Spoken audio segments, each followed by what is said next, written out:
Broadcasts of HIKI NŌ are made possible by the support of viewers like you. Mahalo. And by Bank of Hawaii Foundation, investing in Hawaii's future by promoting collaboration, critical thinking, and other 21st century skills through HIKI NŌ.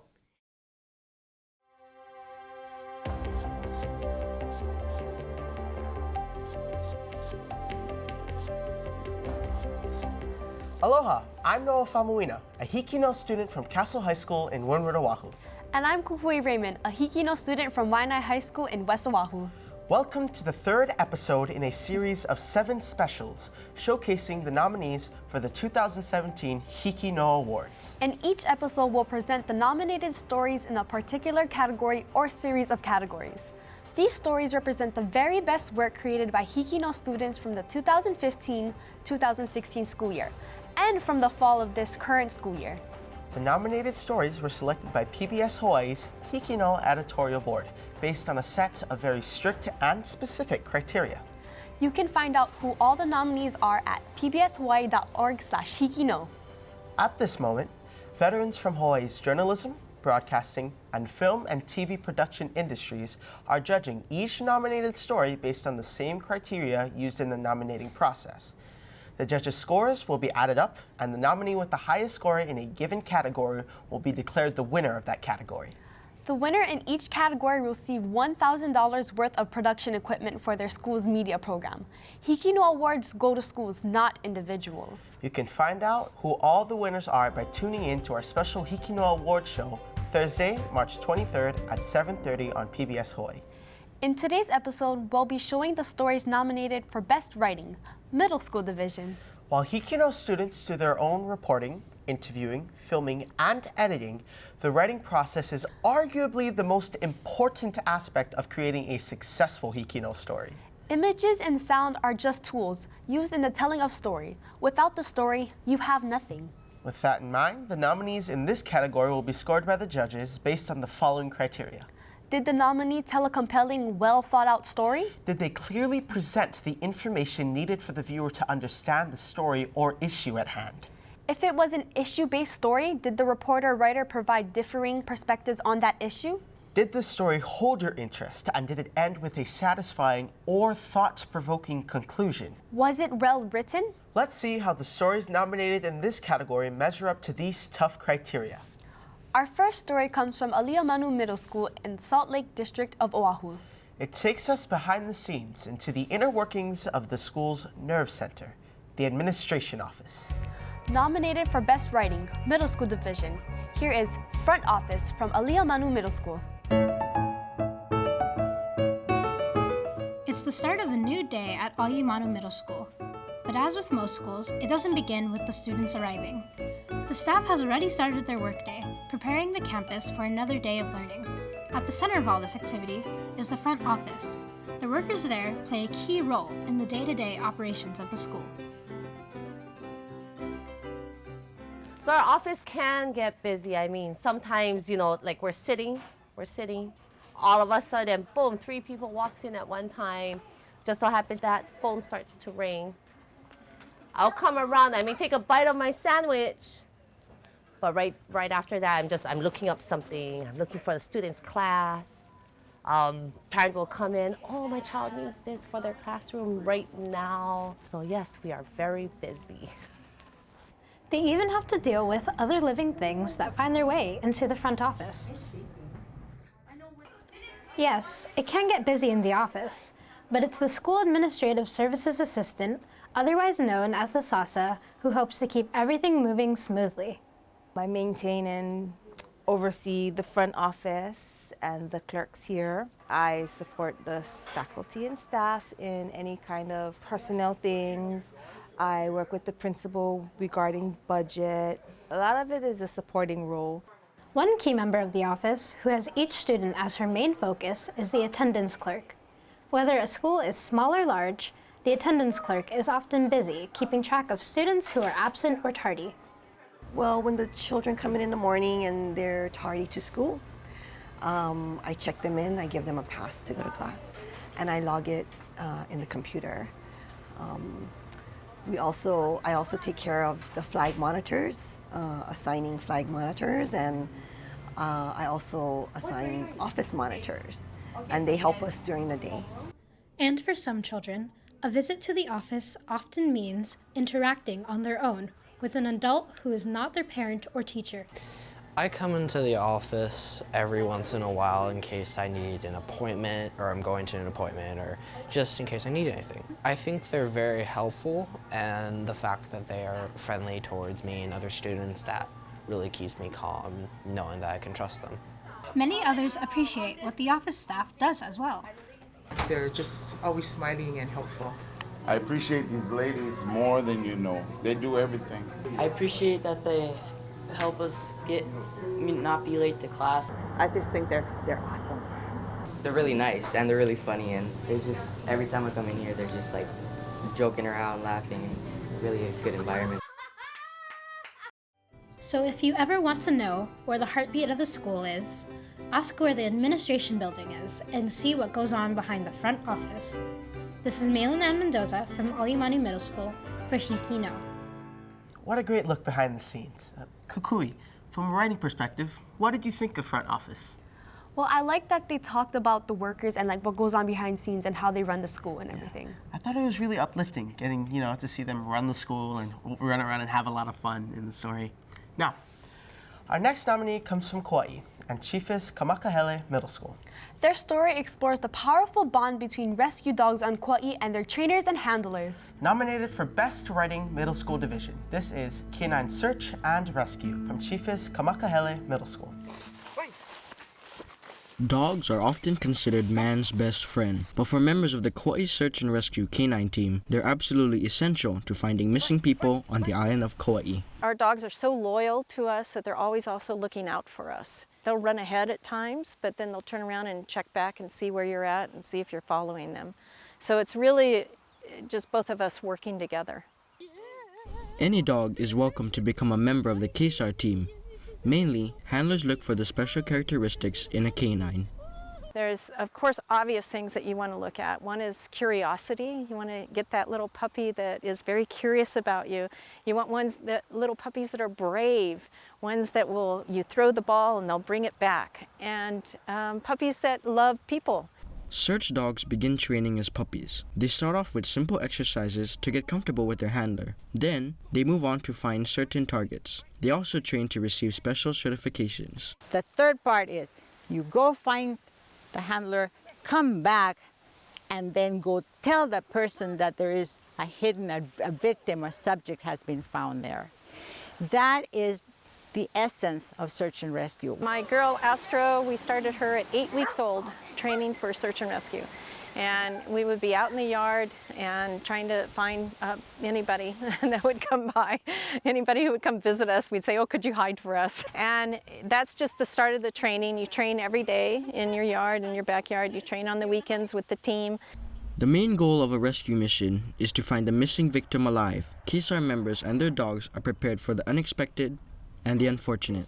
Some dogs are trained for finding HRD, which is human remains. So in case we're out on a search and it'd be really unfortunate, but if a person had passed away, we don't want our dogs to run away from that type of smell. So some of our dogs are trained to actually find people that have been deceased.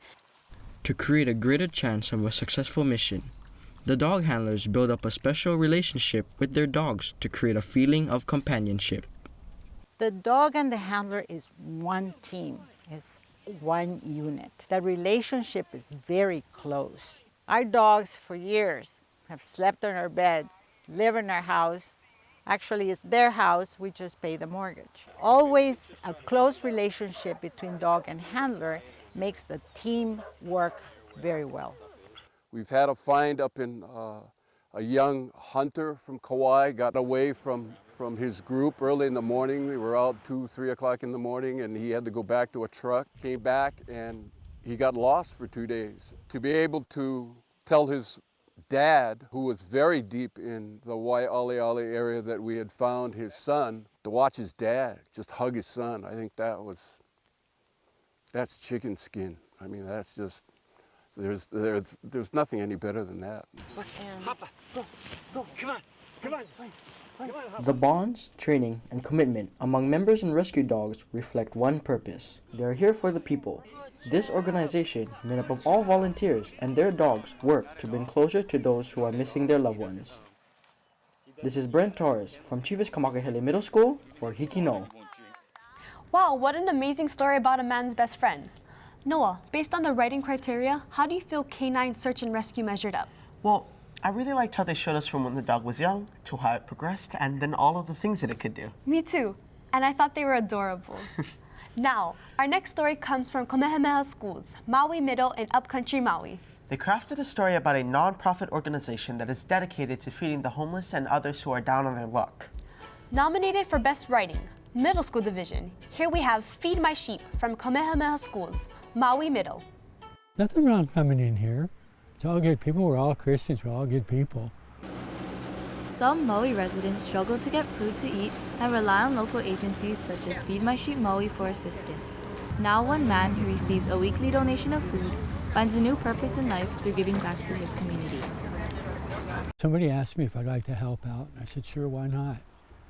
I do work at the church. I give out food there too, so I do what I can. You want to pay for it? You want to pay for it? Gary Camp wasn't always dependent on help from others, but unfortunate incidents happened in his life that put him in his current situation. I was in a car accident twice. These car accidents left Gary injured and unable to work. An organization called Feed My Sheep Maui, which provides assistance with food and emotional support, was there for him. I started giving them food. I started going and buying groceries and just handing it to them. We all used to pack it up, deliver it, hand it to them. Churches started getting involved, and then it just kept growing. Even though Gary faced many ups and downs, he found a place where he felt welcome. One of the first people that I ever interacted with was Gary. And he was getting there at 5:30, drinking coffee with his friends. And he just wanted to be there. Since I would be the one who had to set up the desk that was closest to him, we kept talking. Okay, you want to say prayer? I want prayer for prayer. When I first got here, I hooked up with Scott, my boss right there. Him and I were hanging out for a while. We went to some church, a church by the theater up here. As time went by, Gary wasn't just a volunteer. He was more than that. As far as I'm concerned, Gary is a friend of mine. That's what I know him as. And he comes and he gets food from Feed My Sheep, but he also devotes a lot of his time to help out as well. You know, people are still there needing food, but not only food, they need support, they need our prayer, they need us to care about them and treat them with dignity and respect. Some people look at homeless and others who need help as intimidating, but Gary doesn't see it that way. They're nice. Most of the people we meet here, they're super nice people. There's no complaints or nothing to them. Gary shows that you can make the best out of a bad situation. You just have to keep trying your hardest in life. This is Lauren Kalama from Kamehameha Schools Maui for HIKI NŌ. Wow, what a beautiful story. Kukui, what were your thoughts on Feed My Sheep? I like that even though the guy Gary, he had his own troubles, he decided to help other people that are in need. Coming up next, a story from Kapa Middle School on Kauai. This story has a lot in common with the previous nominee because it also is about a nonprofit that helps people fulfill a basic human need. In this case, washing clothes. Nominated for Best Writing Middle School Division. This is Love Laundry from Kapa Middle School. For the less fortunate, clean laundry can be a luxury, but the new Laundry Love program in Kapa helps change that. Laundry Love started in Ventura, California, and has since provided more than 600,000 loads of laundry, caring for more than 450,000 people across the country. About 10 years ago, they had the great idea of giving the opportunity for others who can't afford laundry the chance to get their laundry done for free. The goal of Laundry Love is to provide a service to those who can't afford to do laundry on their own. I'm so happy they have this because I injured my knee from falling down So before, when I used to do my laundry, I'd go back home and I'd have to recover for 3 days. Now that they have this, it really helps me out a lot, tremendously. And it also helps me out financially as well. Community members of all ages are eager to volunteer in many ways after hearing its positive impact. Raiden Kurisu, an 8th grader at Kapa Middle School, enjoys helping out whenever he can and says he too gains from the experience. I feel like Laundry Love has made me learn some important life lessons, such as how to communicate with other people and how to actually do laundry. It also gives me an opportunity to give back to my community. While Laundry Love is an effective program, making the service free to its patrons involves a strategic financial plan with multiple sources of funding. Laundry Love was funded entirely by private grants and donations, and also part of the outreach budget of All Saints Church. And what happened is, once the community got wind of it, a lot of people started donating money, laundry detergent, and supplies. So it's pretty well funded now. The impact of Laundry Love continues to grow with every event. We do it with a great deal of aloha, and for us as a church, it's really allowed us to get to know our community in ways that we don't know, get to know their stories. And for those who are our patrons of Laundry Love, it's really given them an opportunity for dignity and an opportunity for the simple things of life, like having clean clothes. No matter the circumstance, Laundry Love Kauai provides a free opportunity for clean clothes, and they hope to continue their laundry-loving efforts for as long as possible. This is Preston Hayden from Kapa Middle School for HIKI NŌ. I'm starting to see a trend here of stories about communities pulling together to help the less fortunate. So, what did you think of Love Laundry? Well, I really like seeing the community band together to, help with the project. And adults working and also kids working to help the less fortunate. What about you? I thought the same thing. Now, our next story takes us to Lahaina Intermediate School in West Maui. This story tackles an issue that has received a lot of coverage by the news media: air conditioning in classrooms, or the lack thereof. Nominated for Best Writing, Middle School Division, here is Air Conditioning by Lahaina Intermediate School on Maui. Imagine being a teacher and being stuck inside a 90-degree class for 7 hours. That was the reality for several teachers in portable classrooms at Lahaina Intermediate School. It was hard for the kids to study and keep their focus. The heat would kind of drain them, pull them down, they get tired and they start yawning. Prior to the air conditioning units, the portable classrooms felt like they were in a different part of the island. It was much more hot and humid compared to any other classroom on campus. We would drink maybe 5 gallons. We'll go through like 5 gallons of water a week. Prior to the installation of the air conditioning, now with the air conditioning, that 5 gallons lasting us almost 2 weeks. Before the kids would come in, they would be tired, they're thirsty, and it would be like 98 to 100 degrees in here, and who can learn or think in an environment like that? As the sun got overhead, we could open up the windows on the Mauka side, while in the morning we opened up the Makai side. But as the sun moved to the Makai side, now we had to close the windows on the Makai side to stop the sun from coming in from that side. So it's like you playing against the sun all day long. We used to monitor the heat in this room with the thermometer we have up on the board, and it would range between 92, 93 degrees. But the air conditioning did not just magically happen. Miss Bagot, an English teacher here at our school, was tired of sitting in the heat, so she did something about it. One day at church, our pastor had gotten wind of the problem here with the air conditioning, just asked me to stand up in front of the congregation and tell everybody how hot it was in my classroom. When I shared that it was 98 to 100 degrees, there were donations for at least 3 air conditioners for the school here. Since September of 2015, the air conditioners have made the portables a better place for all students and teachers. It dramatically affected the students as far as them being more comfortable in the classroom. After the installation of the air conditioning, the temperature dropped dramatically, pretty much maybe 10 degrees, at least 10 degrees from maybe mid-90s, 92, 93, down to like maybe between 80, 82. It's still somewhat warm, but a lot more manageable than it was before. As of May 2016, The DOE's heat abatement program has a goal of installing air conditioning units in 1,000 classrooms. They have also bought 402 portable air conditioning units for the hottest classrooms in Hawaii. Now the learning environment is wonderful. The kids look forward to coming in. I look forward to coming in. I can stay in my classroom and work. I can meet with kids at lunch, at recess, in the classroom, and have meetings here as well.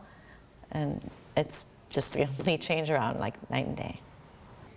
This is Jagger King from Lahaina Intermediate School for HIKI NŌ. Yet another story of a community pulling together to solve a critical problem. Kukui, what did you think of the storytelling? I liked it. What I think I liked most is that I could relate to it. I know how it feels to be in a classroom that's hot because I've had those classes before, and like how they said in the video, it's really hard to concentrate. I really enjoyed the fact that there was an ending to it, how the community banded together and donated the money that they needed for the air conditioners. Now our final nominee in this category comes from Mililani Middle School in Central Oahu. It's about one school's effort to restore an ancient Hawaiian fish pond located in a very unlikely place. Nominated for Best Writing Middle School Division, this is Mokuʻea Island by Mililani Middle School.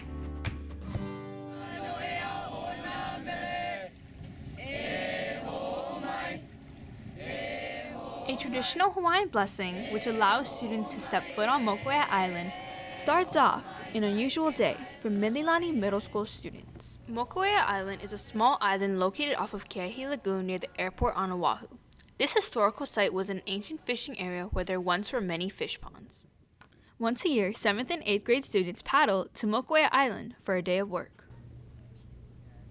We're just trying to perpetuate the history of this area, getting the kids to know the history before they come out and work the land, getting the kids conscious about taking care of the whole earth. What we like to focus on is Ikava Mamua Kava Mohope, which is on the back of our shirts.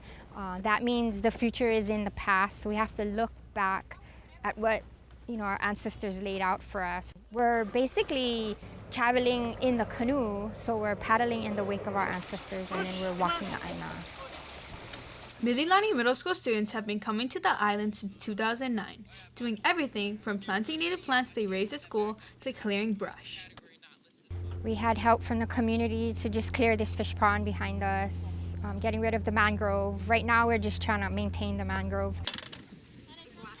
Maintaining plants on the island can be a challenge. One of the problems with being on this island is it has no natural fresh water. So part of the problems with raising plants here is sustainability, and one of those items is the water that we need. It doesn't rain a lot out here, but when it rains, it storms, it pours. So we just have a little water line coming in, and we have to pay for that water. So this water is going to help us to water all of our native plants.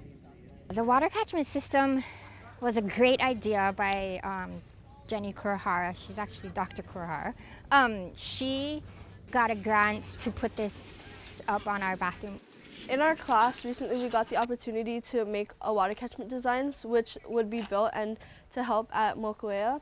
In our group, each person was given a job.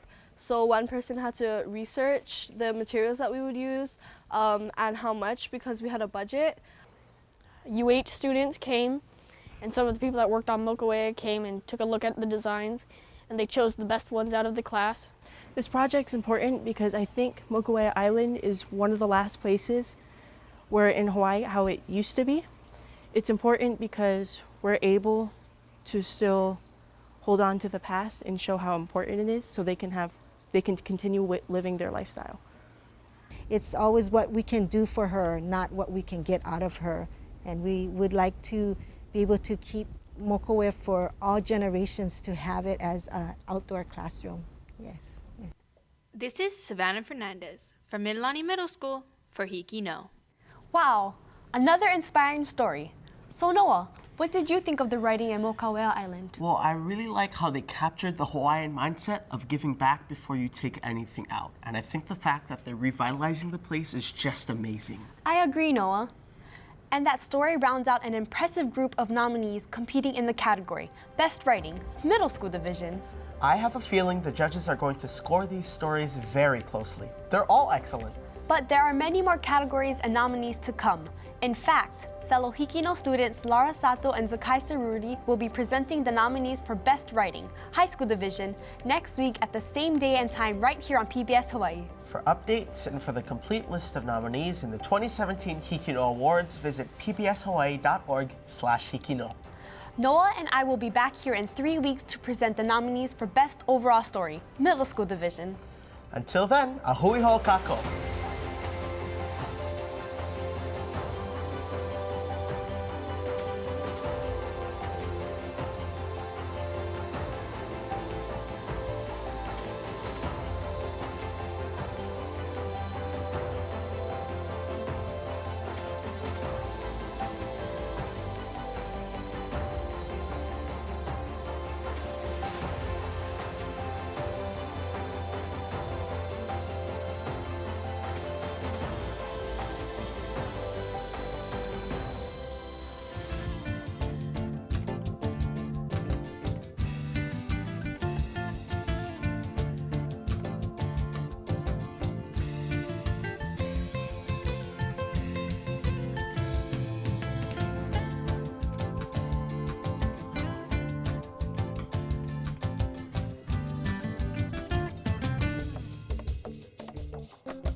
Broadcasts of HIKI NŌ are made possible by the support of viewers like you. Mahalo. And by Bank of Hawaii Foundation, investing in Hawaii's future by promoting collaboration, critical thinking, and other 21st century skills through HIKI NŌ.